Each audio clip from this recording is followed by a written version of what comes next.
Boa noite. Boa noite. Instalada a CPI da Covid. Pelos próximos 90 dias, senadores vão investigar ações e omissões do governo federal no enfrentamento da pandemia. E os repasses de recursos para os estados e municípios. O presidente da comissão é Omar Aziz, do PSD do Amazonas. O relator, Renan Calheiros, do MDB de Alagoas. O país tem o direito de saber quem contribuiu para as milhares de mortes e eles devem ser punidos imediatamente e emblematicamente.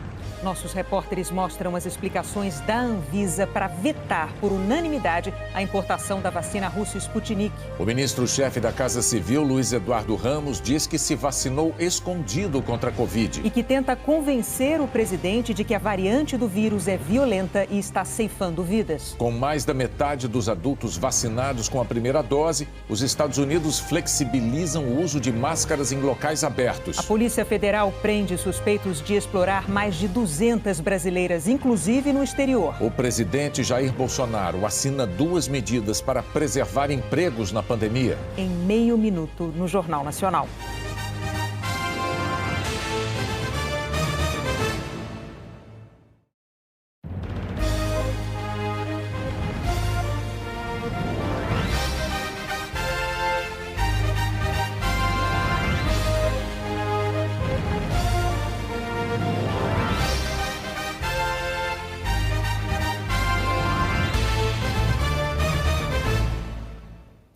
Numa derrota para o governo Bolsonaro, o Senado instalou hoje a CPI da Covid. O começo dos trabalhos teve manobras que não conseguiram adiar a comissão, nem evitar que o senador Renan Calheiros fosse o relator. A tropa de choque do governo atuou em 2 linhas de frente. Na primeira, os governistas alegaram que Renan Calheiros, do MDB, não poderia ser relator porque o filho dele, Renan Filho, é governador de Alagoas. Um dos pontos que serão investigados pelos senadores é a transferência de verbas federais para os estados. O filho do presidente Jair Bolsonaro, senador Flávio Bolsonaro, do Republicanos, que não é integrante da CPI, foi à sessão. Crítico do isolamento social, ele reclamou que a comissão poderia causar aglomerações. Flávio, como outros governistas, exigiu que a CPI cumprisse decisão liminar da Justiça Federal do Distrito Federal que proibia a votação em Calheiros, embora o regimento do Senado estabeleça que o cargo de relator é indicação do presidente da CPI. Foi um dos primeiros debates da comissão. Assim, deve ser interpretada a participação não só como membro da CPI, mas também como relator da CPI, posição da qual terá a incumbência de consignar as conclusões da comissão com risco de parcialidade por conta do vínculo sanguíneo. Invocar a questão da suspeição de quem quer que seja, especialmente do relator, na minha avaliação é equivocado, até porque o relatório a ser apresentado tem que ser aprovado pela maioria dos senadores. Nós já tivemos CPIs aqui em que o relatório que foi aprovado foi um relatório feito por alguém que contestava o relatório original. Antes mesmo de qualquer decisão, o Tribunal Regional Federal da Primeira Região cassou a liminar contra Renan. Os governistas ainda tentaram uma outra estratégia. O senador Ciro Nogueira, do Progressistas, alegou que o regimento do Senado não permite que um senador seja titular ao mesmo tempo em 2 CPIs, o que tiraria da comissão Otto Alencar, Renan Calheiros, Eduardo Braga e Humberto Costa, todos contrários ao governo. Os 4 decidiram ficar exclusivamente na CPI da Covid, abrindo mão de outras comissões. Depois de mais de 2 horas de tentativas de segurar a instalação da CPI, as manobras dos governistas chegaram ao fim.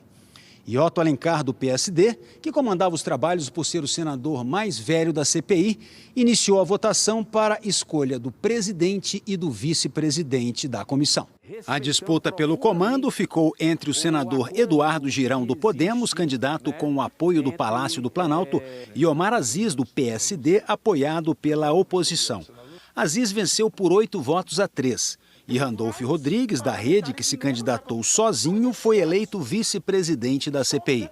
Ciro Nogueira, aliado do Planalto, surpreendeu ao declarar voto em Omar Aziz. Já se sabia que Aziz teria 7 votos e venceria a eleição. Nogueira também parabenizou Renan Calheiros. A imprensa aqui está toda me ligando, perguntando se eu votei no senhor. Eu votei no senhor. Dos motivos que eu votei no senhor presidente, foi o que o senhor me disse, que será um presidente imparcial. Parabenizar aqui ao senador Randolfo e dizer ao senador Renan Calheiros. Agora, nesse atual momento, eu não vejo obstáculo nenhum do senhor ser relator da CPI. Tanto Renan Calheiros como o presidente da CPI, Omar Aziz, criticaram a situação em que o Brasil se encontra na pandemia e afirmaram que vão responsabilizar os culpados. Omar Aziz disse que a comissão vai investigar fatos, não pessoas. Não dá para a gente discutir questões políticas em cima de quase 400 mil mortos. Eu não me permito fazer isso. Eu não me permito porque, infelizmente, eu perdi um irmão há 50 dias. Porque morre gente de esquerda, de centro, de direita. Morre pastor, morre padre, morre ateu, morre umbandista. Não tem cor para a doença, não tem classe social para a doença. Aziz disse que a CPI será técnica, que não pode servir como vingança, mas não irá proteger quem errou. A todos os companheiros senadores e senadoras que vão participar da CPI, vamos levar esse trabalho técnico sem buscar, além de nada, a verdade. A verdade, seja contra quem for.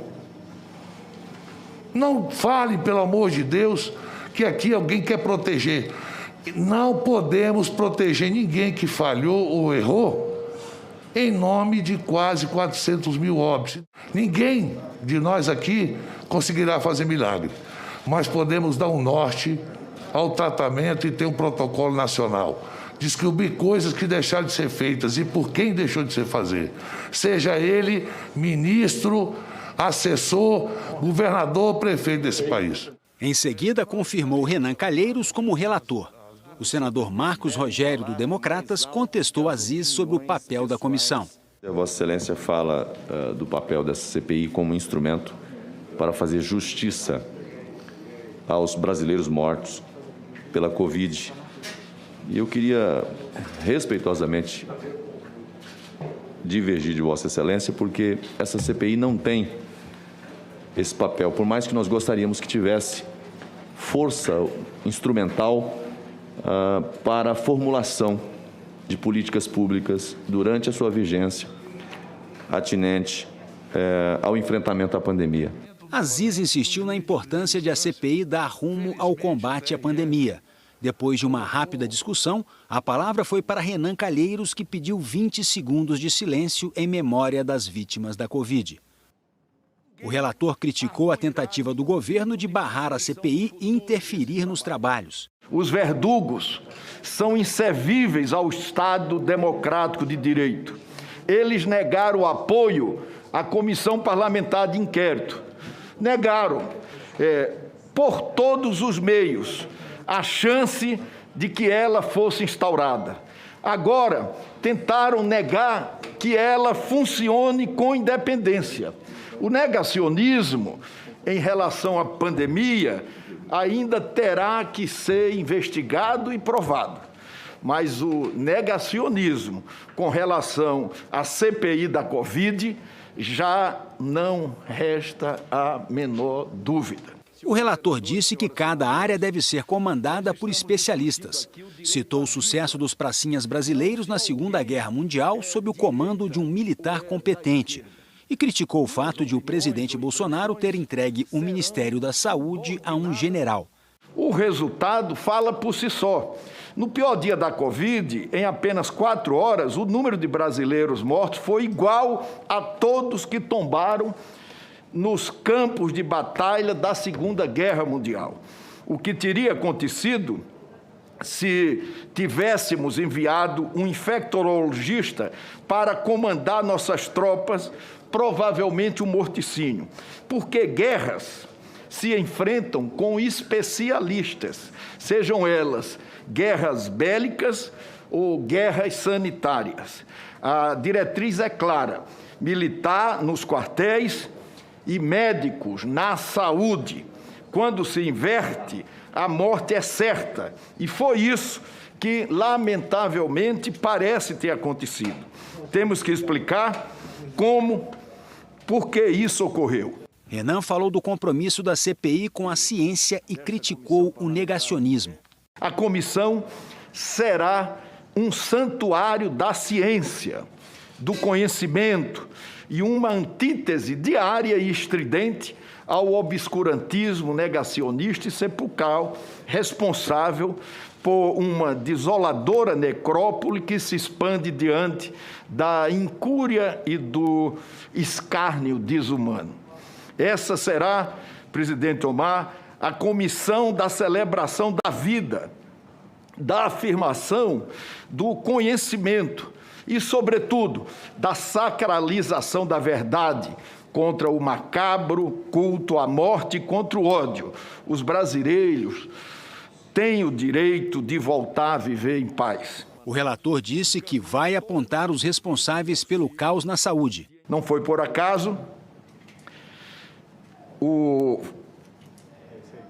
flagelo divino que nos trouxe a este quadro. Há responsáveis, evidentemente, há culpados por ação, omissão, desídio ou incompetência. E eles, em se comprovando, serão responsabilizados. Essa será a resposta para nos conectarmos com o planeta.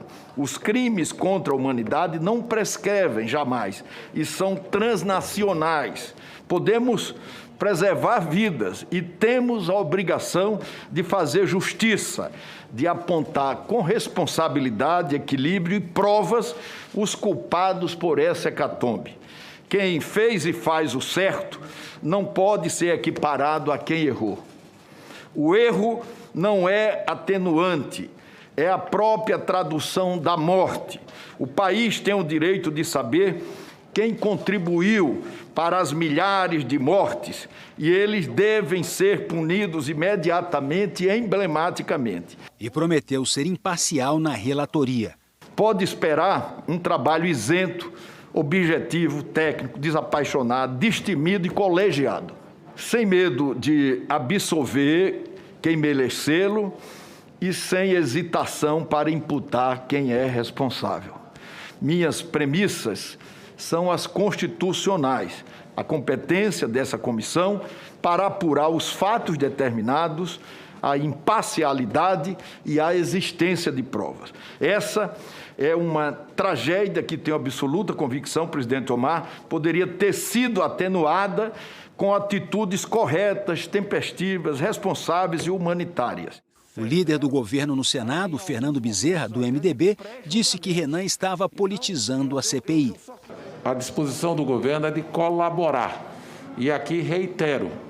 Agora, é evidente que a gente está vendo, seja pelo discurso inicial do relator, seja pela disposição de outros membros da Comissão Parlamentar de Inquérito, que nós vamos ter uma comissão altamente politizada. Então, eu acredito... Não da nossa parte, não da nossa parte. No fim da sessão, o senador Renan Calheiros apresentou um plano de trabalho para a comissão.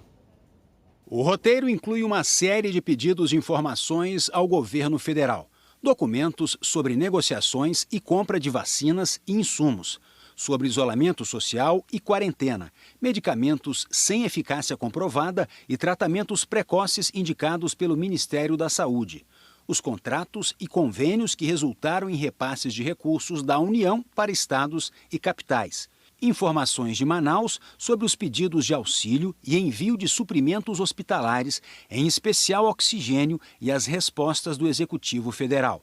Os senadores também vão requisitar à CPI das fake news e ao Supremo Tribunal Federal o compartilhamento das investigações sobre a disseminação de mensagens falsas.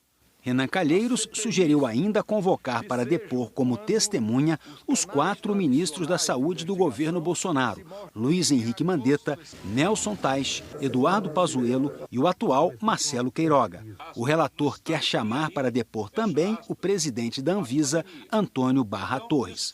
O roteiro proposto por Renan Calheiros terá que ser aprovado na CPI. O presidente Omar Aziz deu até o meio-dia de amanhã para os senadores apresentarem sugestões de trabalho. Na quinta-feira, a CPI volta a se reunir para bater o martelo sobre os passos a serem seguidos. O primeiro depoimento de Henrique Mandetta deve ocorrer na terça-feira que vem. Até agora, os senadores apresentaram 158 requerimentos à CPI, pedidos de informação e de convocação e convites para depoimentos. A taxa de transmissão da Covid no Brasil teve uma queda essa semana. Ela passou de 1,06 para 0,93, segundo estimativa do Imperial College de Londres. É um alento, depois de mais de 5 meses, porque a taxa abaixo de 1 indica que o contágio parou de acelerar. Em tese, cada 100 pessoas infectadas passam o vírus para outras 93.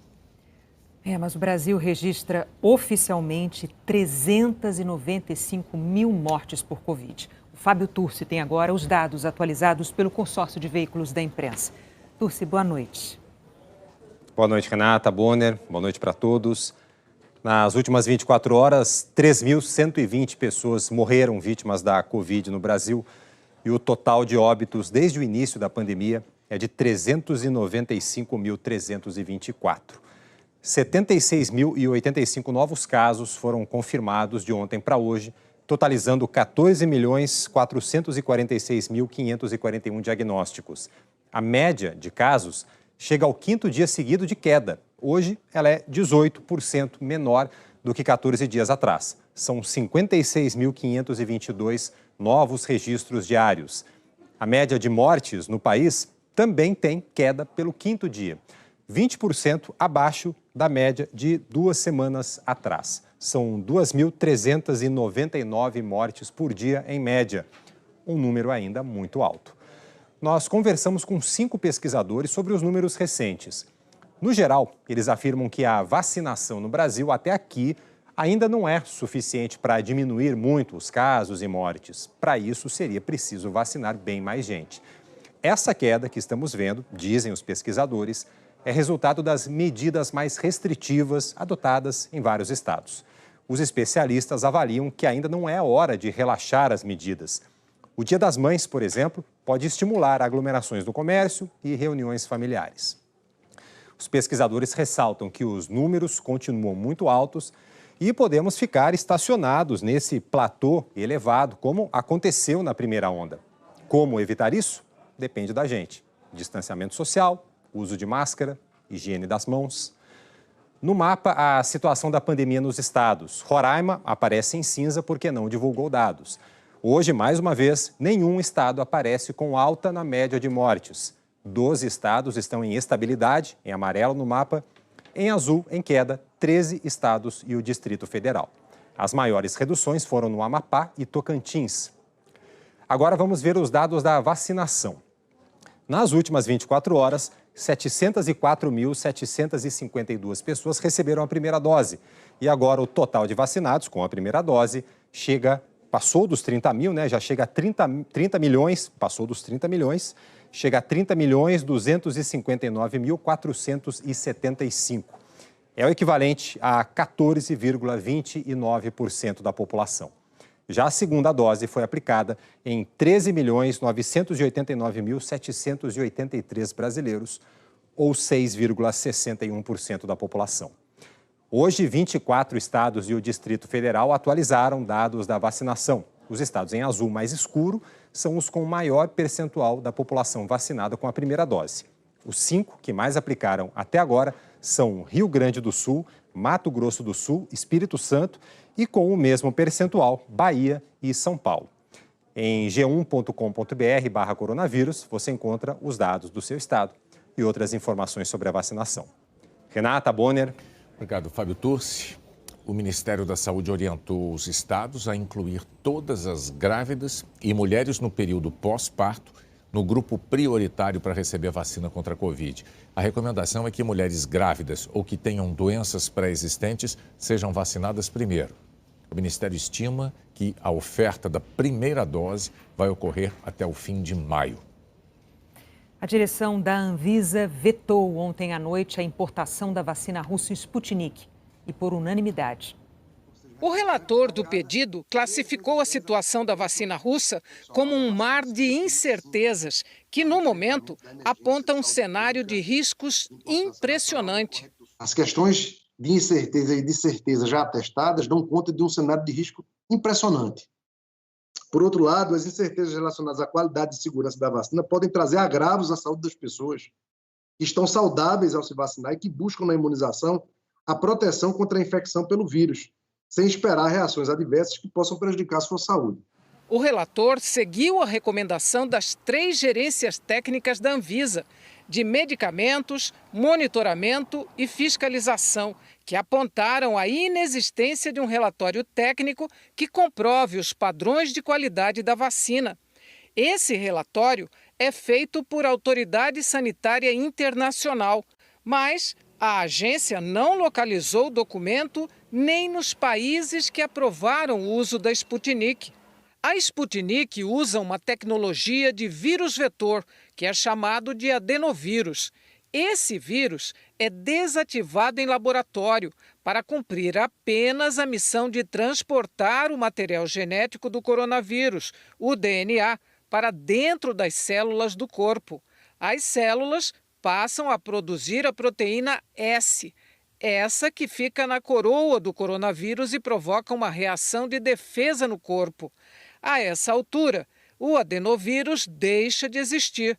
Mas, no caso da Sputnik, a Anvisa afirma que o adenovírus não está desativado, ou seja, o adenovírus é capaz de se multiplicar. E isso implica infectar o corpo em vez de imunizar. O risco é atingir órgãos como rins, fígado, pulmões e até o sistema reprodutivo. De acordo com o parecer técnico da Anvisa, o fato de ser um vírus geneticamente modificado faz com que ele possa agir de forma desconhecida, porque não há estudos sobre isso. Não são informações burocráticas. Em especial, quando estamos tratando de uma complexidade de uma vacina, o que a agência vem exigindo é o mínimo para garantir a segurança do uso na população. 14 governadores pediram a autorização para importar a Sputnik. A negativa da Anvisa ontem foi para o pedido de 10 estados. Outros 4 ainda serão analisados. E se até lá a agência receber os comprovantes que faltam sobre qualidade, segurança e eficácia da vacina russa, a próxima decisão pode ser diferente. Ou a Anvisa viu aquilo que ninguém no planeta enxergou, ou nós temos uma decisão, infelizmente, equivocada tecnicamente por parte da agência brasileira. Representantes do Fundo Soberano Russo e do Instituto Gamaleya, desenvolvedor da Sputnik, disseram que a decisão da Anvisa de adiar a aprovação da Sputnik é, infelizmente, de natureza política e nada tem a ver com o acesso do regulador à informação ou ciência. Em audiência na Câmara hoje, o gerente-geral de medicamentos da Anvisa rebateu as críticas, dizendo que a decisão de ontem não foi política. Reforçar o compromisso do nosso corpo técnico, que não está embasado de forma alguma em questões políticas ou questões internacionais ou outras questões que não sejam a ciência. O nosso foco é ciência. Nossas análises são baseadas nos procedimentos regulatórios internacionais. O presidente dos Estados Unidos, Joe Biden, anunciou hoje o relaxamento de algumas restrições para quem já está imunizado.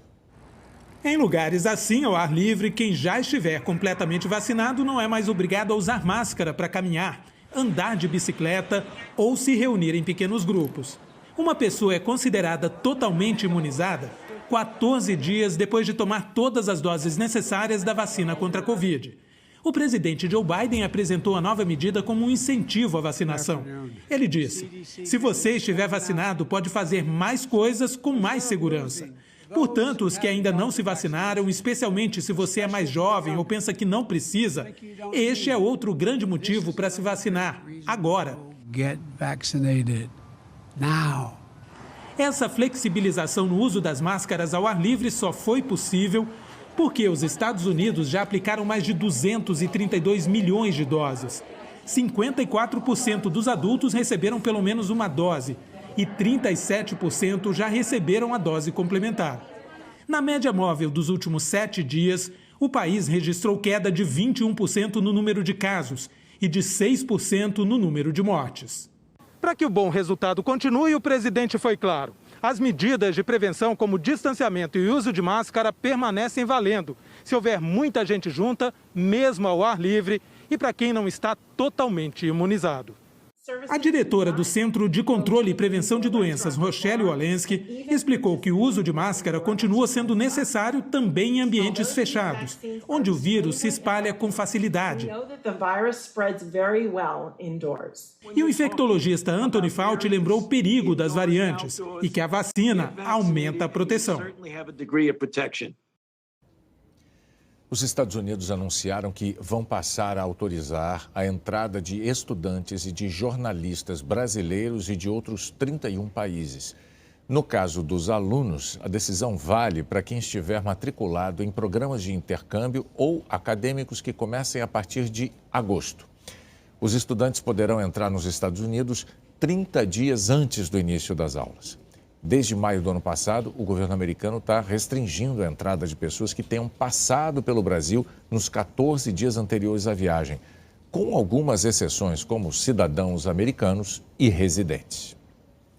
O presidente Jair Bolsonaro assinou 2 medidas provisórias que retomam programas para o emprego na pandemia. Há meses, os empresários esperavam e cobravam essas medidas, necessárias, segundo eles, para enfrentar a crise provocada pelo coronavírus. O Programa Emergencial de Manutenção do Emprego e da Renda, o chamado BEM, foi recriado. Ele autoriza empresários a reduzir salários e carga horária em 25%, 50% ou até 70%. As empresas vão poder também suspender contratos de trabalho por até 120 dias. O programa deve custar 10 bilhões de reais para o governo. A segunda medida provisória mexe em regras trabalhistas. Segundo o governo, a MP recria medidas temporárias que poderão ser adotadas pelos empresários. Entre as medidas estão o teletrabalho, antecipação de férias, banco de horas e a suspensão do recolhimento do FGTS por até 4 meses. Medidas que também vão valer por até 120 dias. Segundo o governo, as MPs serão publicadas no Diário Oficial da União de amanhã. Economistas criticaram o governo na demora para retomar as medidas, que entram já em vigor, mas que depois precisam ser confirmadas pelo Congresso. O professor José Pastore disse que a pandemia neste ano dificultou ainda mais a vida de empresários e trabalhadores. A epidemia está pior do que o ano passado e nós temos muitas empresas com enormes dificuldades hoje para pagar imposto, pagar a luz, pagar aluguel e pagar o salário dos funcionários. Então, se elas puderem fazer um acordo temporário com os empregados, reduzir um pouco a jornada, ou então suspender o contrato e o governo complementar, eu acho que é tudo que a gente precisa agora, porque a situação está realmente muito difícil este ano.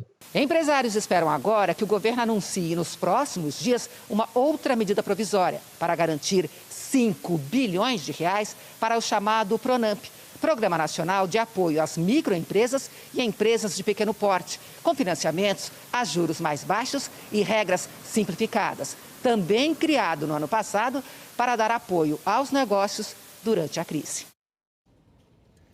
O ministro da Economia, Paulo Guedes, demitiu o secretário especial de Fazenda, Valderi Rodrigues. Valderi já integrava o extinto Ministério da Fazenda antes do governo Bolsonaro.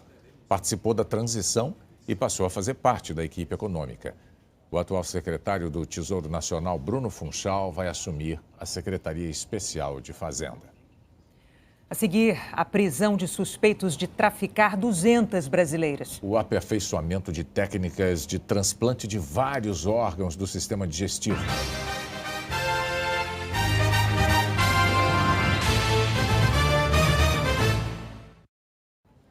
O prefeito... Desculpe, Renata, é a sua vez. O prefeito de São Paulo, Bruno Covas, do PSDB, teve alta hoje à tarde. Ele foi internado no dia 15 de abril por um novo tratamento depois de descobrir uma metástase do câncer nos ossos e no fígado. Segundo o boletim médico, a internação demorou mais tempo por causa de um acúmulo de líquido na região dos pulmões. O líquido foi drenado e agora Bruno Covas está apto a manter atividades pessoais e profissionais, mas ele não pode participar de agendas públicas. A polícia de Goiás resgatou 11 trabalhadores em condições semelhantes à escravidão. Eles cortavam eucalipto na cidade de Abadiânia. Segundo a polícia, não tinham acesso à água potável, dormiam num alojamento em condições precárias e trabalhavam em troca de comida. O responsável pela fazenda foi preso em flagrante e pode pegar até 8 anos de prisão. A Polícia Federal fez hoje uma operação de combate ao tráfico internacional de mulheres. Um condomínio de luxo no bairro Nobre da Zona Sul de São Paulo. Aqui, a Polícia Federal prendeu o homem apontado como chefe da quadrilha. No apartamento dele, foram apreendidos celulares, CDs e computadores. A investigação começou há 2 anos, quando a Polícia Federal prendeu bandidos que clonavam cartões de crédito. Entre as compras estavam as passagens aéreas de 2 mulheres que viajaram para Doha, no Catar. Elas disseram à polícia que não podiam sair do quarto de hotel e revelaram detalhes sobre como a quadrilha agia. As vítimas eram escolhidas nas redes sociais. Os criminosos se passavam por representantes de marcas de maquiagem e produtos de beleza.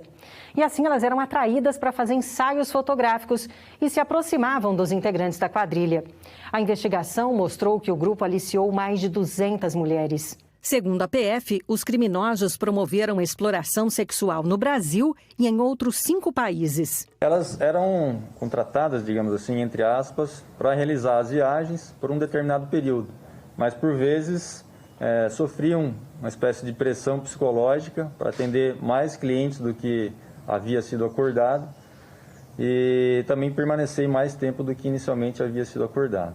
A operação cumpriu mandados de prisão e de busca e apreensão em cidades de 6 estados. 6 pessoas foram presas, 4 no Brasil, uma em Portugal e outra na Espanha, com a ajuda da Interpol. Os nomes dos investigados estão mantidos em sigilo durante a investigação. Eu acho que muita coisa ainda, vários outros agenciadores vão poder ser identificados aí com essas apreensões de hoje. A tendência da investigação evoluir bastante no decorrer aí dos próximos meses. A ministra do STF, Carmen Lúcia, determinou que a Procuradoria-Geral da República se manifeste sobre 2 pedidos de investigação contra o ministro do Meio Ambiente, Ricardo Salles. Os pedidos foram apresentados pelo ex-superintendente da Polícia Federal no Amazonas, Alexandre Saraiva, e pelo PDT. O delegado acusa Salles de atuar para atrapalhar a investigação da maior apreensão de madeira do Brasil, ocorrida em dezembro, no Pará. A ministra Carmen Lúcia afirmou que os fatos narrados são de gravidade incontestável e envolvem tema de significação maior para a vida saudável do planeta, como é a questão ambiental. Cabe à Procuradoria decidir a respeito da abertura de uma investigação formal sobre o caso. O Ministério do Meio Ambiente declarou que serão prestadas todas as informações que comprovam a improcedência das absurdas alegações do delegado. Agentes de limpeza já retiraram pelo menos 46 toneladas de lixo em praias da Paraíba e do Rio Grande do Norte. Policiais federais foram hoje a praias potiguares com o objetivo de coletar material para análise. Os estados do Nordeste anunciaram uma rede de apoio entre eles para enfrentar esse problema. Ainda não se sabe a origem desses resíduos, mas foram encontrados uma mochila de escola da Rede Estadual de Pernambuco, material de campanha eleitoral do estado e um título eleitoral do Recife. Pela primeira vez no ano, uma cidade brasileira registrou temperatura negativa. Em Urupema, os termômetros marcaram 2,2 graus abaixo de zero. Na vizinha São Joaquim também fez muito frio, 1,3 grau, e com a beleza da paisagem coberta de gelo.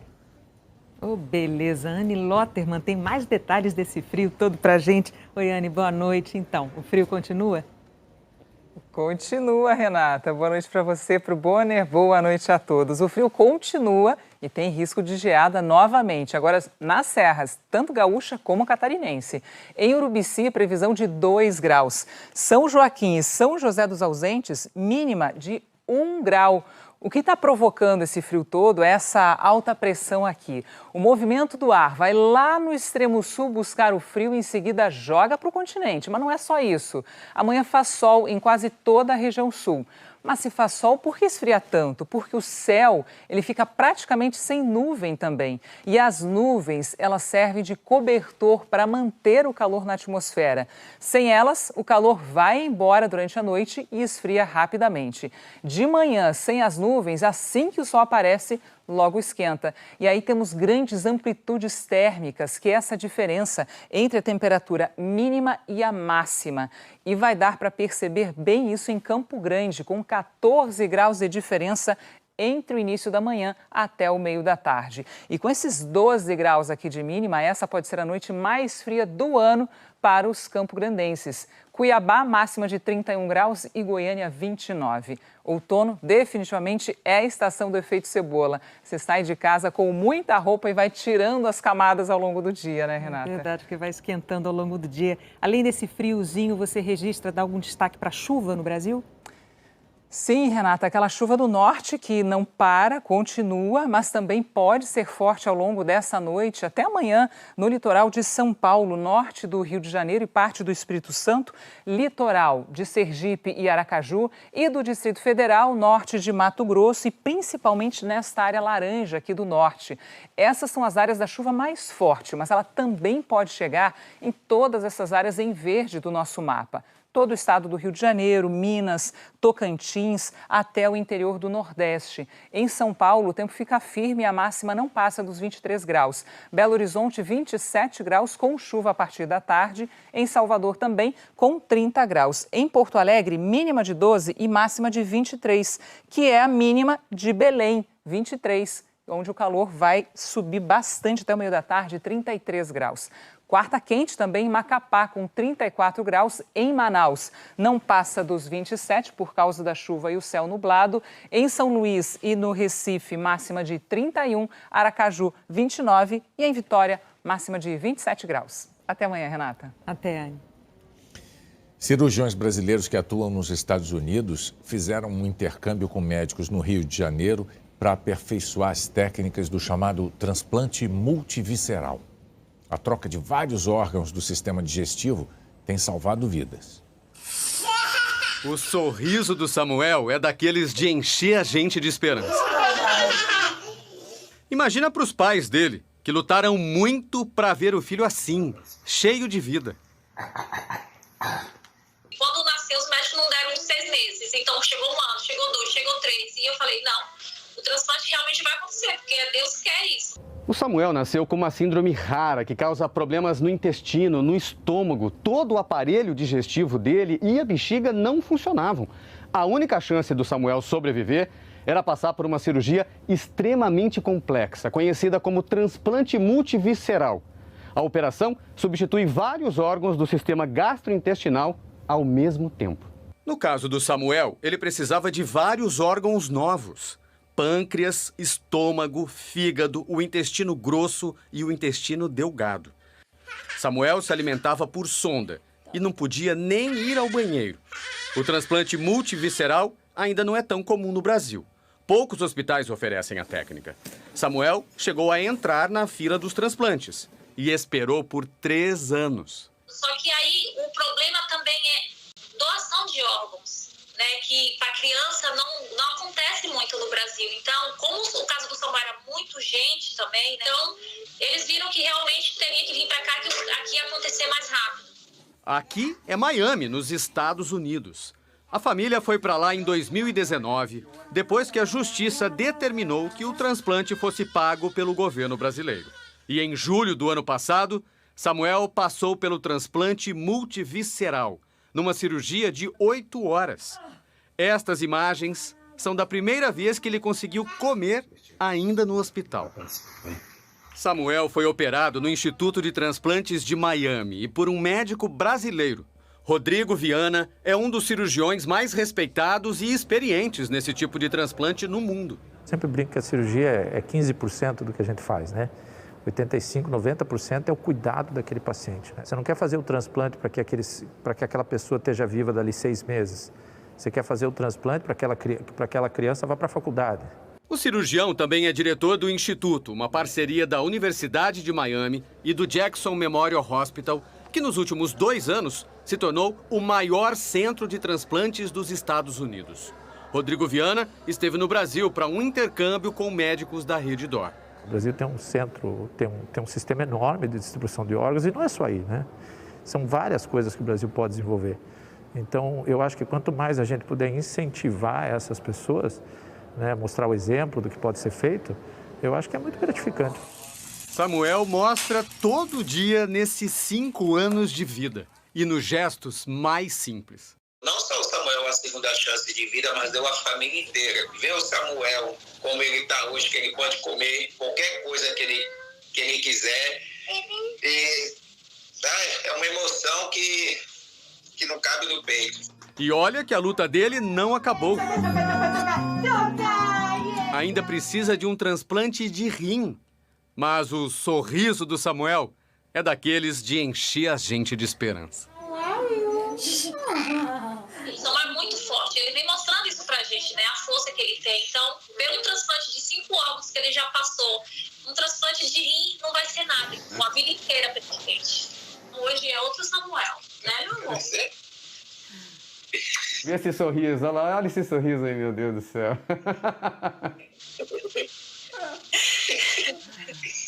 É muito amoroso. Faz amém? Faz amém? Amém, Carolzinha? Amém. Bravo e fofo, Samuel. Saúde. A seguir, o ministro-chefe da Casa Civil, Luiz Eduardo Ramos, diz que se vacinou escondido contra a Covid. E que tenta convencer o presidente Bolsonaro de que a variante do vírus é violenta e está ceifando vidas.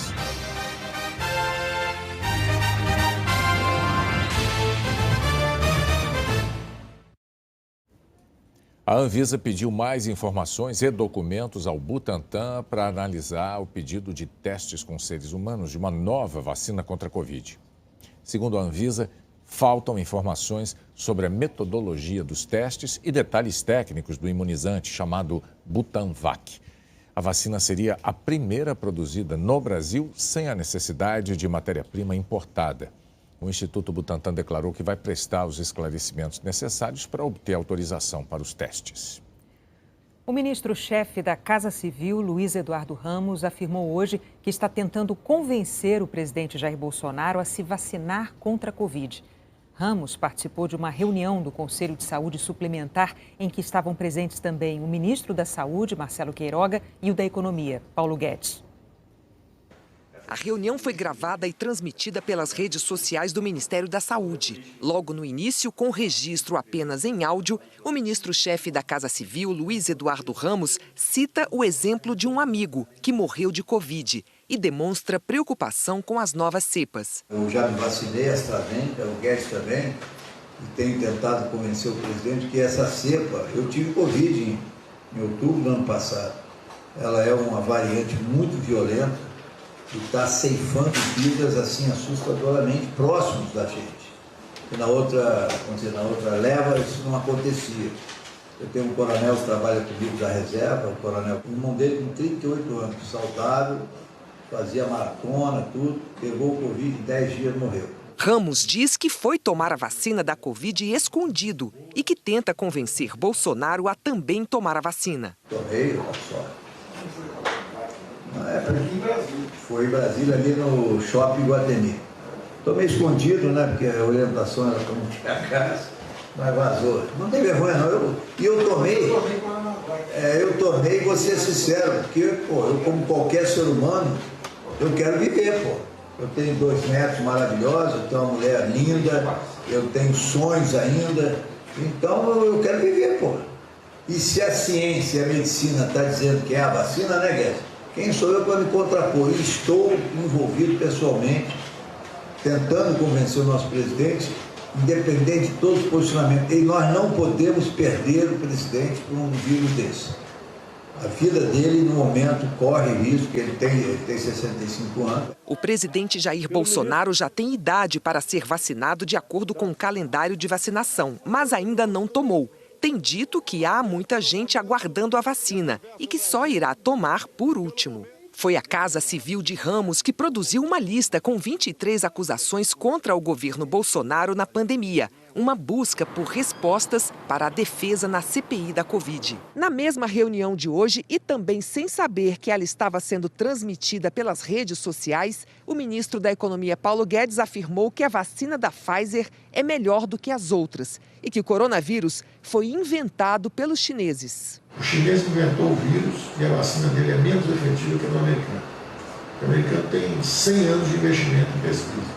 Então os caras falam, qual é o vírus? Aí eles falam, decodifica, está aqui a vacina Pfizer, é melhor que as outras. Diferentemente do que Guedes afirmou, a vacina Pfizer não foi desenvolvida por americanos, mas por alemães de origem turca, o casal de cientistas que é dono da empresa BioNTech. Quanto à suposição de que o vírus teria sido inventado por chineses, há menos de um mês, a Organização Mundial da Saúde considerou extremamente improvável que o coronavírus tivesse escapado de um laboratório na China.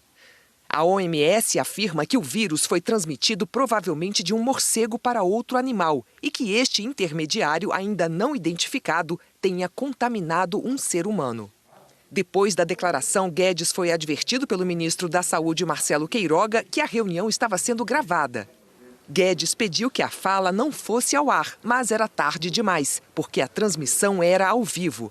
O ministério, em seguida, retirou o vídeo das redes sociais. No início da noite, o ministro Paulo Guedes disse que foi infeliz nas declarações. Foi só essa imagem que eu quis usar.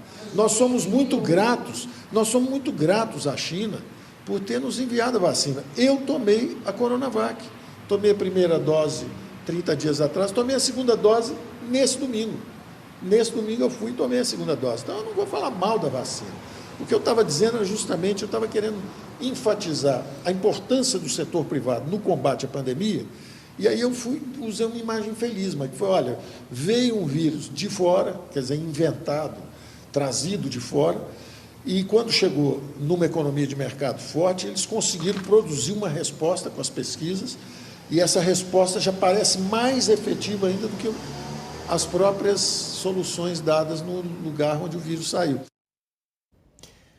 A Casa Civil declarou que no dia 18 de abril, como cidadão comum, dentro do carro dele e enfrentando fila, como qualquer brasileiro, o ministro Luiz Eduardo Ramos tomou a primeira dose da vacina da AstraZeneca em Brasília. A Casa Civil afirmou que, ao dizer de maneira informal que teria tomado a vacina escondido, o ministro se referia ao fato de ali estar um dos mais de 38 milhões de brasileiros que já se vacinaram e não um ministro de Estado. Que é importante ressaltar que, na época, a vacinação do ministro foi divulgada na imprensa, que ele não tomou a vacina de forma escondida e que nunca foi orientado a não relatar tal fato. Apenas não quis fazer desse momento um ato político. O Jornal Nacional termina aqui. Até amanhã.